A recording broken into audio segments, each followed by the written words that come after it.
नमस्ते साथीहरु, स्वागत छ हजुरहरुलाई हाम्रो यस YouTube च्यानलमा। आज हामी पोखराको मुटु लेक साइडमा चाहिँ फ्राइडे नाइटमा हुने रमाइलो र मान्छेहरुको भिड हेर्न चाहिँ पुगेका छौं। कस्तो लाग्छ भिडियो? हजुरहरुलाई के कमी भइरहेको छ? हामीले के कुराको कमी महसुस गरिराख्नु भएको छ हजुरहरुले र हामीले सुधार्न पर्ने कुराहरु चाहिँ कमेन्ट सेक्सनमा चाहिँ लेखिदिनु होला।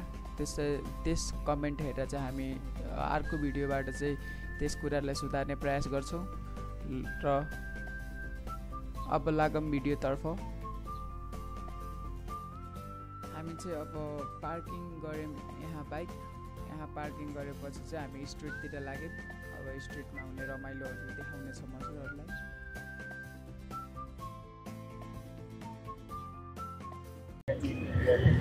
Hello guys, welcome to Sushil tech travel. हामी चाहिँ लेक साइड फ्राइडे नाइट यसो भिजिट गर्न आउँदैछौँ। अहिले चाहिँ रातिको 10:30 बजेको छ। हामी चाहिँ घरबाट एप्रुभल लिएर चाहिँ कस्तो हुँदो रहेछ फ्राइडे नाइट लेक साइडमा हैन, त्यो चाहिँ यसो हेर्न आएका छौँ। भिडियो हेर्दै गर्नु, कस्तो हुन्छ लास्टसम्म हेरेर आफ्नो प्रतिक्रिया दिनु होला। धन्यवाद। यहाँ चाहिँ यस्तो अनि म्युजिक पनि हुन्छ। फ्राइडे नाइट स्पेशल म्युजिकहरू चाहिँ मान्छेहरू चाहिँ इन्टरनेसनल मान्छे, यहाँको आन्तरिक पर्यटकहरू सबैजना आएर रमाइलो गर्नुहुन्छ। यस्तो हुन्छ। मान्छेहरू चाहिँ धेरै नै आउनुहुन्छ यहाँ चाहिँ। अनि मान्छेहरूको फ्लो चाहिँ धेरै हुन्छ। मान्छेहरू रेस्टुरेन्ट फुल हुन्छ।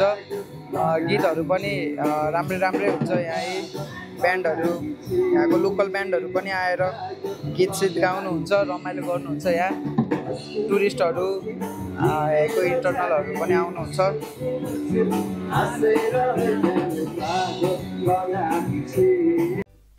त्यहाँ स्ट्रिटमा चाहिँ यस्तो झुम्काहरू, फुलीहरू पनि, किरिङ सबै कुरा बेच्छ। ठाउँमा यस्तो स्टल पनि हुन्छ। पानीपुरी, चटपट, जुस, कोकहरू, हजुरहरूलाई के चाहिन्छ, बियर पनि रहेछ त्यहाँ।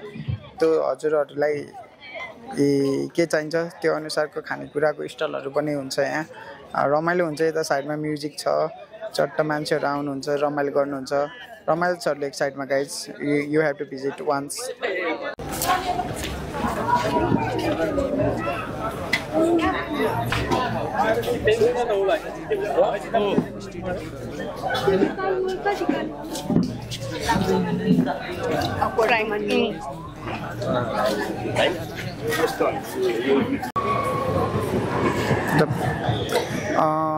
झिलिमिली पनि हुन्छ।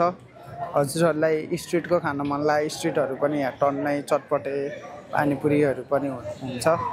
र यहाँ फन पार्क पनि छ यस्तो। र हजुरहरूले यहाँ प्रशस्त खानेकुराहरू भेट्न सक्नुहुन्छ। मान्छेहरू चाहिँ इन्जोय गर्न आउनुहुन्छ। यहाँ चाहिँ यस्तो स्ट्रिटको फुडहरू, माछाहरू, सेफली, चिया सबै कुरो पाउँछ यहाँ। रमाइलो हुन्छ। हजुरहरू इन्जोय गर्न चाहिँ पोखरा आउनुभयो भने चाहिँ एक्चुअली लेक साइडको फ्राइडे नाइट चाहिँ हजुरहरूले भिजिट गर्न सक्नुहुन्छ।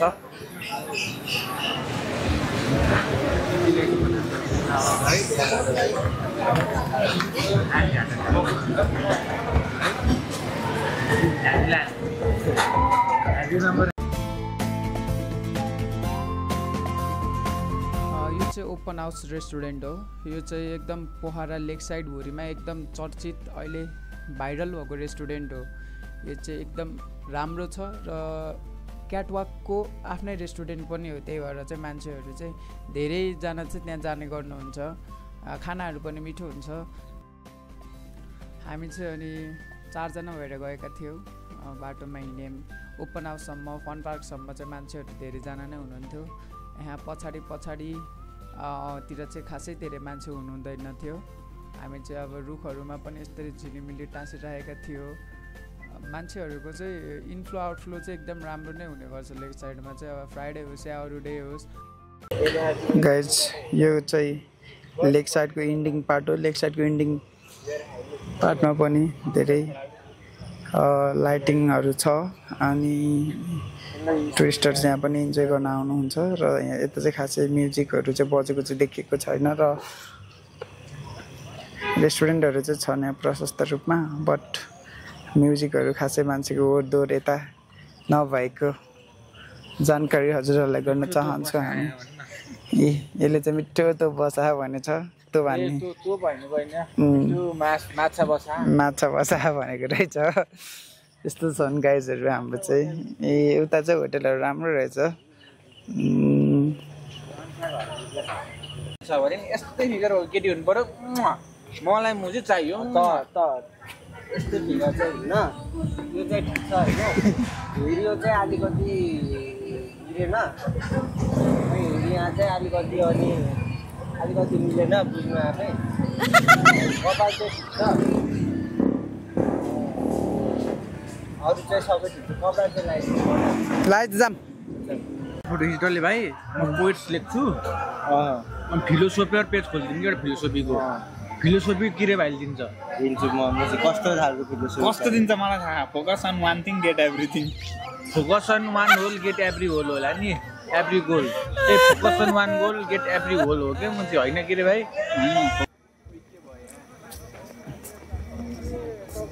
मान्छेले ब्लग हालिदिन्छु भने के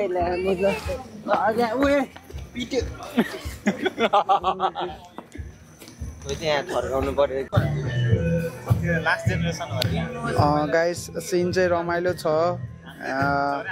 धेरै मान्छेहरू घुम्न आइराख्नु भएको देखियो हामीले। मान्छेहरूको फ्राइडे नाइटमा आगमन जागमन पनि धेरै भइरहेको छ र यस्तो लाइटनिङ पनि छ। लेकमा रिफ्लेक्सनहरू पनि राम्रो देखिरहेको छ। हजुर एकचोटि आएर घुम्नै पर्ने ठाउँ हो यो चाहिँ। पोखराको लेक साइड भनेपछि tourism city Pokhara, tourism capital Pokhara. It's very beautiful as we think. हजुरले सोच्नु भएको भन्दा पनि राम्रो छ पोखरा चाहिँ। अहिले पल्युसन पनि छैन र वेदर पनि अहिले धेरै राम्रो छ। पोखरा घुम्नको लागि चाहिँ मनसुन चाहिँ बेस्ट सिजन हो चाहिँ हजुरहरूको लागि। म्युजिक लाइफ पनि राम्रो छ यहाँ। हजुरहरूले जुन रेस्टुरेन्टमा छिरे पनि हजुरहरूले लाइभ ब्यान्डको कन्सर्ट सुन्नुहुन्छ भने त्यो पनि छ। क्लबहरू पस्नुहुन्छ भने क्लबहरू क्याटवाक, क्लब 16 उता चाहिँ क्याटवाक हो। Guys you have to visit once.